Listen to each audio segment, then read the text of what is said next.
It's a nation in the midst of civil war. And what to do about the ongoing violence in Syria is a question that world leaders have been asking themselves since this conflict began more than 2 years ago. Today, the Syrian opposition and its international supporters met in Turkey to decide what to do next.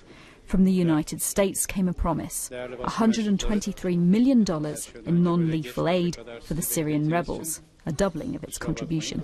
The situation in Syria is simply horrific. It is horrible. And cities and neighborhoods are under fire constantly from heavy artillery. Ballistic missiles are used against people, innocent people. And Assad is using his air force to rain down terror, dropping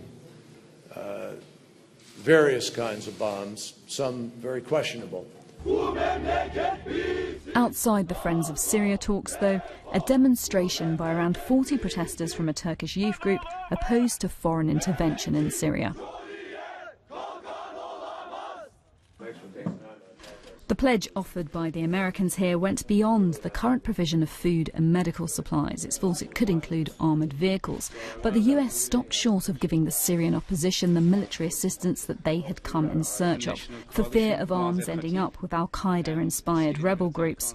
Syria's main opposition, though, vowed that any equipment it receives would not fall into the wrong hands. It is in the clearest language they've ever used, their commitment to a free and democratic Syria, to condemn extremism themselves, to be clear about their responsibilities. Britain and France have argued for weapons to be supplied to the rebels who've been struggling to break out of suburbs like this one in the capital Damascus. The Syrian opposition, though, has yet to get the kind of support from the international community that it strives for. Susanna Mendonça, BBC News.